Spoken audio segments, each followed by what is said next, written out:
When people start to relax about things, something else will pop up to keep us within that grip of fear that they've generated. That is a hugely powerful force that they've, massively powerful, and it should never be underestimated. It's the sort of thing that drives good, honest people around the bend, putting people early into their graves through stress and anxiety. It's coming away from that and seeing it for what it is. If there's enough people who can raise the levels of awareness and just see what's happening, then everybody else will bring their heads up. I think it only needs 1 or 2 people to put their head up and just say, yep, all's clear, and everybody else will come up. Then you'll see them all around the world, in various countries, just a new feeling, a better feeling than what we have had before, and that's all about individuals empowering themselves by acknowledging who they really are. And it's nothing mystical. It's nothing deeply cultish or anything like that. It's got very little to do with religion. It's all about the human spirit and the consciousness which we live through and that we all share, and knowing that consciousness is undoubtedly shared by all of us but is presently suppressed.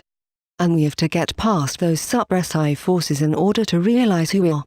When that happens, all else will follow quite naturally, and that regime, dangerous as they are, I can't emphasize this too much, these are damn dangerous people, extremely dangerous, their power will go.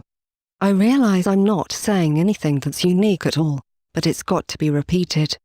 People have got to be aware that there's hope, and things need not be the way they are. They never needed to be the way they are. It can be far, far better. It's this fear that people need to get over. We don't have to be psychiatrists or psychologists or anything like that, they only deal with the mind. We don't have to be religious leaders or great spiritual thinkers to be aware of this, because we all have it within us. It's inherent within us. So it's a matter of looking into oneself and then becoming comfortable with who you are.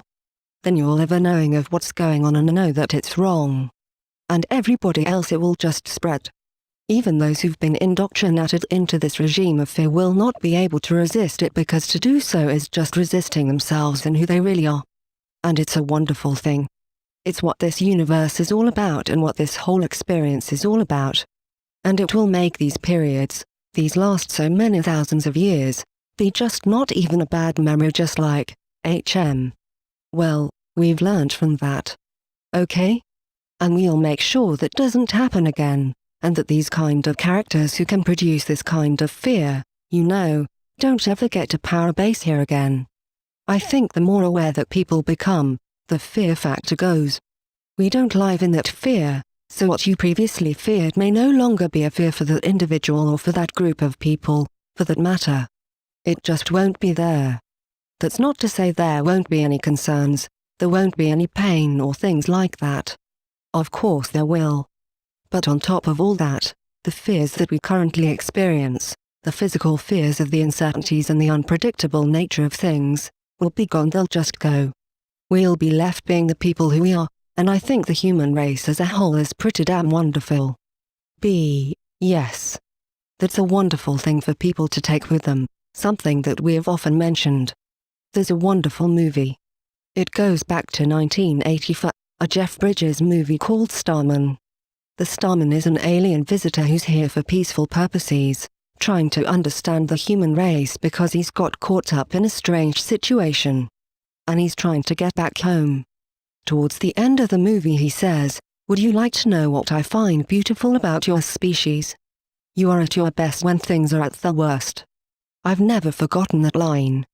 It's got to do with the fact that what's marvelous about the human race is the ability to transcend problems and reach deep within themselves to produce the very best out of themselves in the worst situations. And of course, in the military that kind of situation is almost a tradition, that under extraordinary pressure you have people behaving with incredible heroism, and it's that response to pressure that makes us wonderful. Yes, it's more noticeable in the military because that gets reported out. Human consciousness and how we exist through this physical world is extremely resilient. A good point to consider is that we may think sometimes we've got a deadlock in ethical thinking about some things, but we don't really.